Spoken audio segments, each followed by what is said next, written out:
You're listening to the official podcast of Asbury University, produced by students with God-honoring conversations that inform, edify, and encourage. This is Asbury.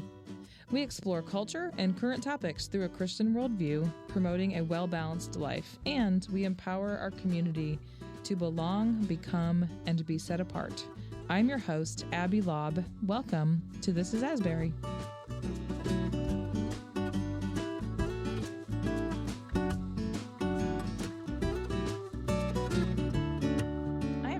Podcast studio today with President Brown and English professor Dr. Daniel Strait. Dr. Strait is Associate Dean of our College of Arts, Humanities, and Social Sciences here at Asbury in his 26th year of teaching here with us. He also is an expert on themes facing higher education, things like artificial intelligence, and he's also going to help us shed a little light today on the liberal arts. So welcome, Dr. Strait. Let's kick it off there. Let's talk about what the liberal arts are and perhaps what they are not. Well, it's a huge subject, and I'll restrain myself. I won't try to rehearse the history of curriculum from the medieval university to the present. Thank you.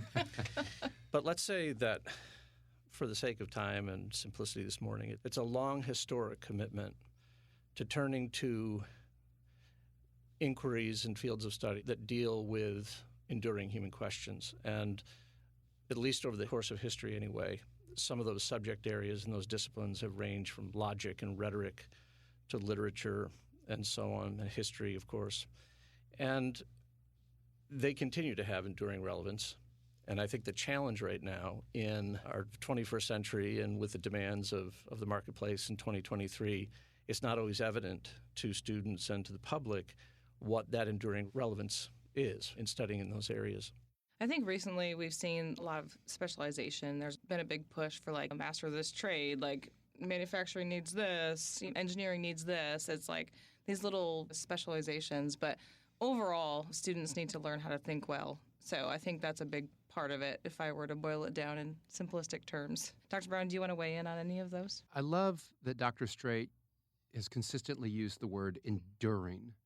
And I think that's one of those words that we can really hook into when we talk about a liberal arts education, which, by the way, has all kinds of cartoonish, caricatured descriptions if you were to survey the larger cultural marketplace assessing education, and most of which are just silly. The bottom line is when we talk about those enduring skills, what are those things that throughout time and throughout history are just of utter importance, whether we're thinking about adding value in the marketplace or even just cultivating those sensibilities and practices to live well, which is really at the heart of the idea of liberal arts, that I am free. And I'm free to live well, and I'm not just training in some narrow way in service to a specific application in a commercial setting. Well, think about if we all just did the one thing that we set out to do when we were 22. Like, that would be kind of a disaster. And I think if you're living well, that's not just your day job, it's your whole life. Yeah, maybe it's helpful to give an example from my own experience that I think really helps to illustrate the enduring relevance of liberal arts. My very first job right out of college was working for a nonprofit association in West Palm Beach, Florida. I was the assistant director of marketing services for a nonprofit trade association. And this trade association represented general contractors. It just happened to be a local branch of a very large national trade association. And I think they hired me, frankly, because I could write and I could speak and I could learn. I didn't really know anything about the organization. I don't have a lot of construction in my past. I mean, I did some summers with some contractors and that kind of thing. But as I got into the job, I realized that it was a far more complex job than I realized, with a greater array of demands than I thought, because this little organization not only dealt with things like workers' comp insurance and general representation at state and local governments and that kind of thing. So we were doing some political lobbying. We were meeting with all of the leaders in Palm Beach County, Florida at the time. We were dealing with education concerns, safety concerns. We even had an annual conference on hurricane preparedness. So all of a sudden, when I thought I was just dealing with a set number of skills, I was actually really having to kind of think my way through a whole range of activities and trying to interpret the meaning and the significance of those activities to the members who paid dues to belong to this organization and to derive value from it. And so I was constantly reaching back into my ability to try to think through social questions that arose, very complex personalities, a whole range of business-related questions. I had a minor in business in college, but I was constantly talking to local CEOs of some of the largest commercial construction companies in the county. At the time, Florida was a booming construction economy. But in talking with them, I was really being put in touch with all kinds of leaders across the state. So it was a much bigger job for which I think a liberal arts education, precisely along the lines that Dr. Brown just sketched, was preparing me. I know this isn't how we often lead with talking about liberal arts, but I do think it's a very important consideration, and I'm saying this relevant to what Dr. Strait just said. So when you look at the history of higher education, certainly a lot of commentators believe that after the financial crisis, 2007 to 2009, that really shifted the way we talked about education. Forget who said the expression, words create worlds. It really changed even the imaginative atmosphere for how we think about education. And a lot could be said about that, but lo and behold, today we are in what you might call a buyer's market. And it's this narrow view that education exists to foster the social and economic potential of students so they can serve the workforce. And there are just infinite examples of that. This is a really off-the-wall question, but artificial intelligence, everyone's talking about this. Does it just emphasize the importance of liberal arts, or does it kind of delegitimize the importance of it in a way? Well, let me pick up on something that Dr. Brown just mentioned, that words create worlds. One of the kind of fundamental objections that I have to AI, or at least our non-critical use of it, or our temptation to a non-critical use of it, is that it really pays very, very little attention to the philosophy of language in general. And I would say that the idea of words create worlds is actually part of the history of the development of the philosophy of language. And it happens to be a kind of more romantic conception of language, that words create worlds. But I happen to find that is not necessarily the only way of thinking about how language works, but that's one of the more profound ways of thinking about how language works, is that words do actually open up worlds of discovery. And most of the Romantic poets kind of enact that reality or that commitment in their poetry and their prose. But I think it's part of the philosophy, of the development of the philosophy of language. And I think large language models, AI, machine-generated learning, pays very, very little attention to what language actually is and how we think about it in relationship to our connection to the world. It just has a limited set of ways that it thinks about language and its function. I think that's really good. So one AI story is what I call the science fiction story. It will gain consciousness and use it for malevolent reasons and basically destroy humanity. And I actually think that's kind of funny. That is not a fear of mine. My fear is something far more subtle, that not AI is in this very overt way is going to malevolently destroy us, but rather we will slowly give more and more of our agency over to it in a manner that's indiscernible, but in some kind of unwitting way. Well, we already are. Well, yeah, absolutely. Yeah. So one of the examples, just to make this point, I use Google for synonyms often. I could use a thesaurus. Google is a thesaurus online. And even oftentimes I won't even use the word. It begins to help me to be more imaginative in how I'm describing something. But I think I can borrow synonyms from a thesaurus or Google without losing authorial voice in something I'm trying to write. I don't think that's a controversial claim. Something like ChatGPT can just say, why don't I just write the sentence for you? And I could ask it not to stop there, but to go on and write a paragraph. And while we're at the paragraph, how about a section, or how about just the entire paper? And the question is, somewhere along the line, I lose that authorial footprint. I am relegating human thinking, that is a function of my personhood and a reflection of God's image, I would say, to something else. At what point does that actually occur? Os Guinness had this little line, not the wolves at the door, but the termites in the floor. What really threatens? And I think that's the threat of AI. It's more like the termites in the floor and not the robots banging at the door with their weapons to destroy us. Yeah, I like that analogy. Well, and you've talked a lot about just the moral application of the skills that we develop here at Asbury. And that would be one area where it's like, yeah, we need to use it in an ethical and a moral way. And that's going to vary for people. But we hope here at Asbury that we train our students to do it in a biblical way.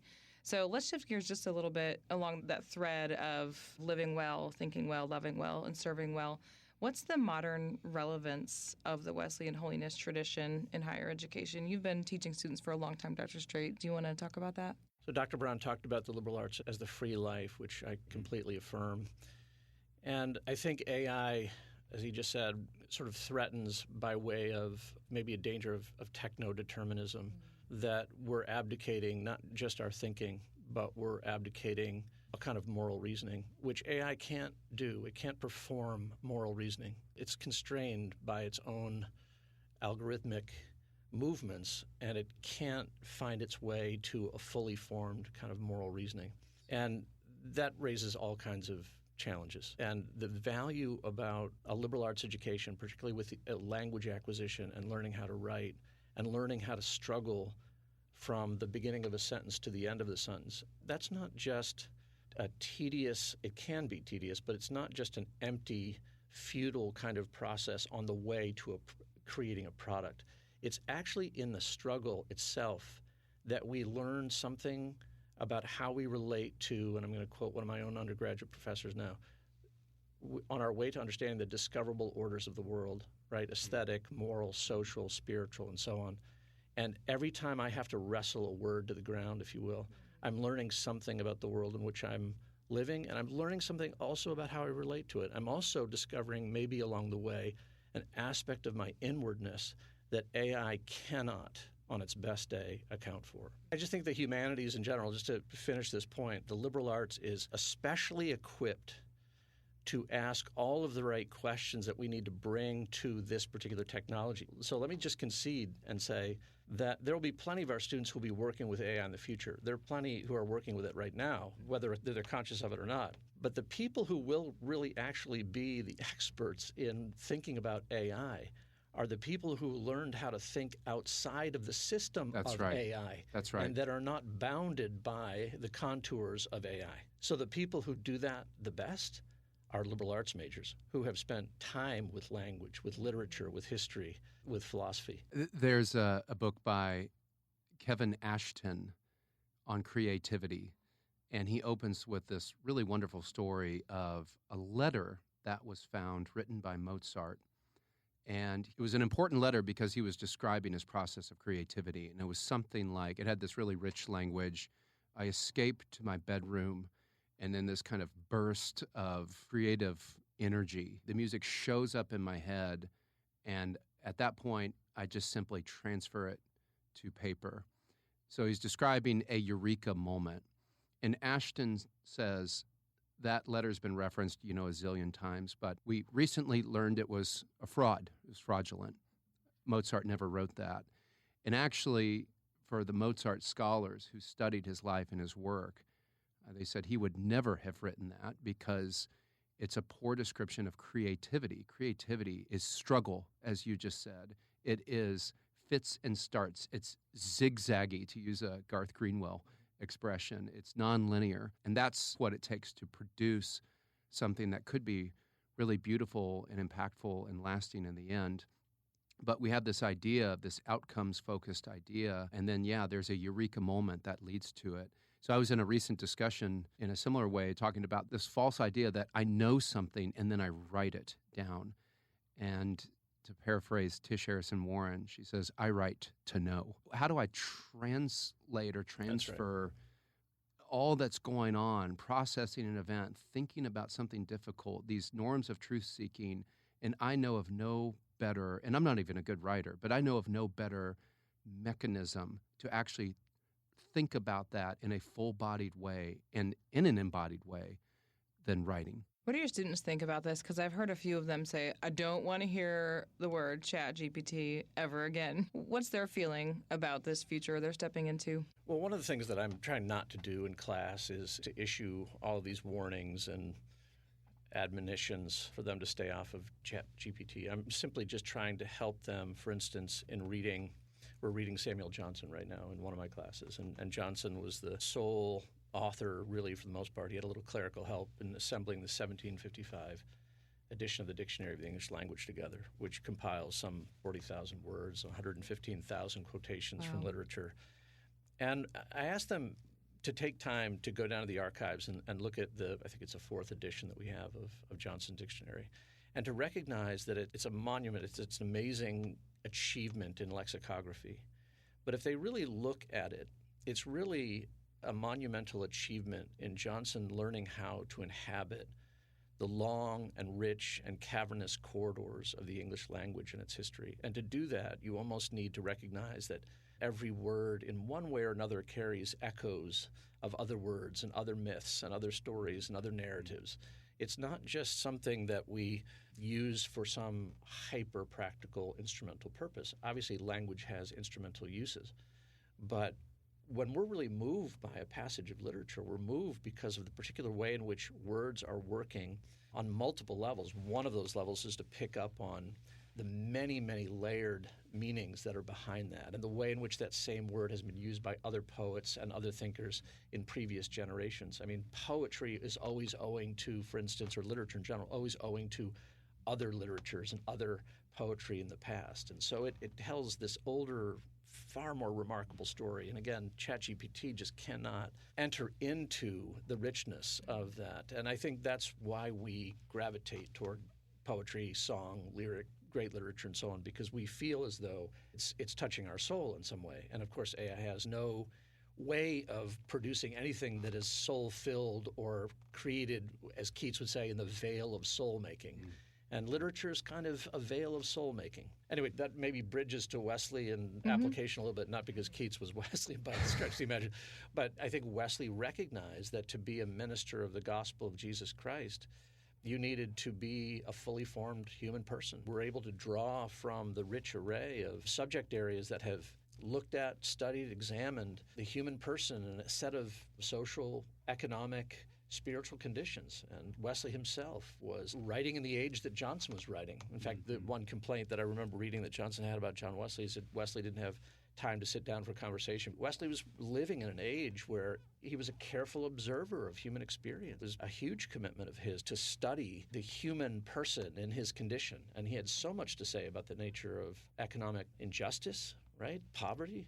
He even dabbled in medicine as a way of trying to meet people in poverty. Primitive Physic was his highest-selling book in his lifetime. Yeah. So this is somebody who is obviously trying to find, in any given case, an ability to kind of imagine a way of addressing the needs, practical sometimes, but also spiritual needs of people in their, in some cases, very desperate conditions. But we have to know something about those deep narrative human needs.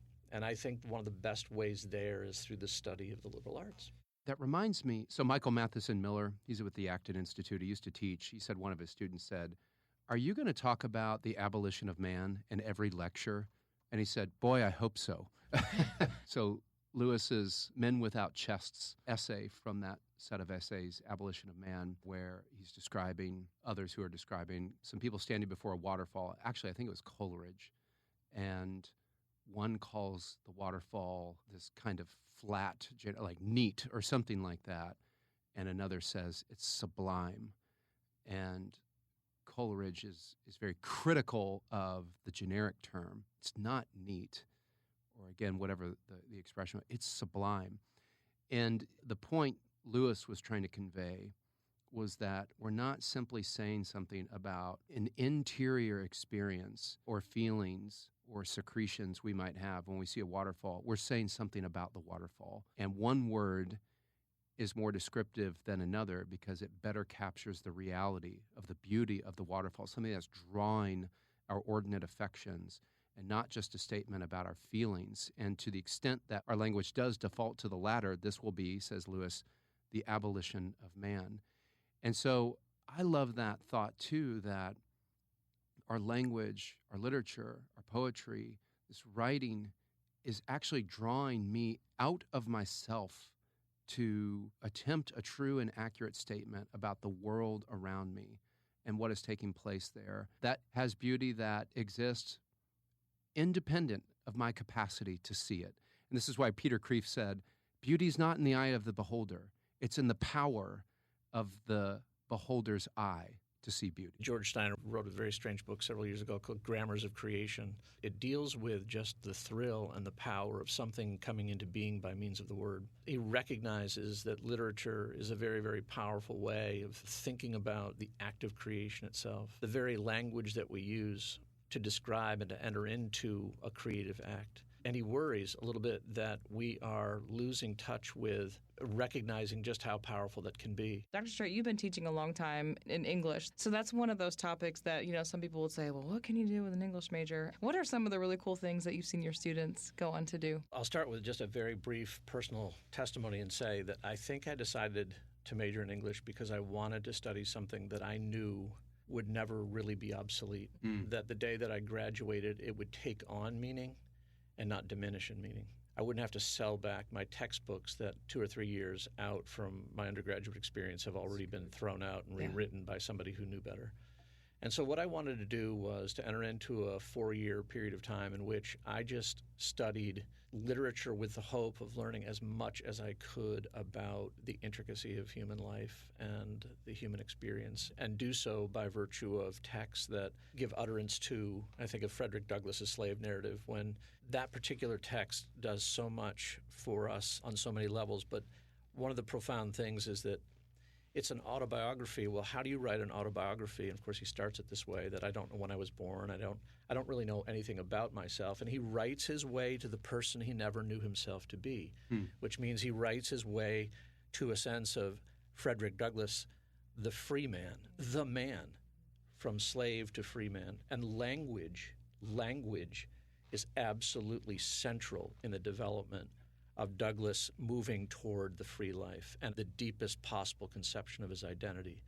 Along the way, he will say, had it not been for my reading of these writers, these famous orators, these abolitionists, these profound thinkers, that I had things in me, this was part of my inwardness, these things would have died for want of utterance. But because they were written down and I was able to read that after acquiring language in some very, very remarkable ways, I could enter into a conception of liberty in a way that I never could before and discover the person I never knew myself to be.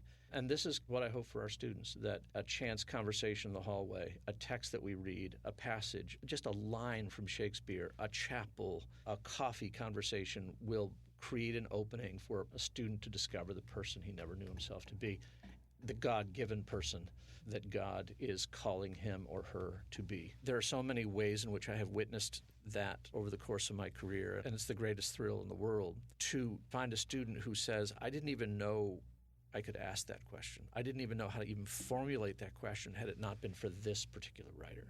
I spent a fair bit of time paying attention to the marketplace. One, I used to be in it in a more business-related capacity before I got into the academic life. But the national narrative would suggest that it is about kind of skill acquisition and career preparation. And I want to say skill acquisition is really, really crucial. We hope that every student here is learning how to write well, learning how to develop quantitative literacy, learning how to be a better practitioner or methodologist in one way or another. But we want those skills, that the acquisition of those skills, to be couched with and situated within a vision for how and in what way they're used and in what context. So to come back to Wesley for a minute, I mean, obviously Wesley would hope that we all would have facility with language, but he also would hope that we would have facility to use language in situations where we had thought long and deeply about the community of which we're a part, about the purposes and the end of our use of language, our commitments, our deepest human commitments. But this involves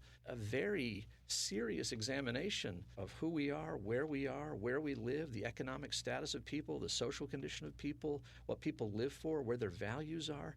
How do you step into situations like that if you have not thought long and hard about the complex situation, the complex human predicament. And so even if I'm a great accountant and I'm just a whiz with numbers, I think that's great. I would want my accountant to be a whiz with numbers, and I would want my brain surgeon to be a really fine medical practitioner. But I think that I would also want those two people to understand what they do within, at least as far as they're able, the deepest human context in which they perform those skills. Do you have anything to add to that, Dr. Brown, in closing? I'll just say really quickly, Lydia Dugdale is at Duke. She's in medical ethics. She's made this distinction, which I actually think does have an AI parallel, between medical practitioners, what she calls the intuitive mind. What is the body? What are we after here? And I think what she called the incisive mind, which she said cuts like a scalpel. So this, I have a problem. Okay, lay on the table and let's fix the problem. And the intuitive mind of this comprehensive, what are we going after? What's the purpose? What are some larger questions, some assumptions underneath this that we want to ask, and let that dictate the trajectory of our medical practice? And I think this is education. This is an application of what Dr. Strait just described, and we would expect and desire that for all of our students. But it's our confidence that the work that we're engaged in prepares them just for that very kind of assessment and then application. Anything you want to add, Dr. Strait? Well, I can't let the AI thing go without one more thing. I think one of the things that concerns me is that it has the ability, because it's accelerating every week in terms of its ability to kind of do what it does. And the more that it performs its function outside of the messy, thorny, difficult, complex world of real human encounter, where we embody language in every way it seems like possible, even in our daily reactions with each other, consoling each other in the face of loss, encouraging each other in the face of disappointment, expressing our love for our children, issuing commands to our dogs. Whatever it is, language takes place in a very incarnational, very embodied context.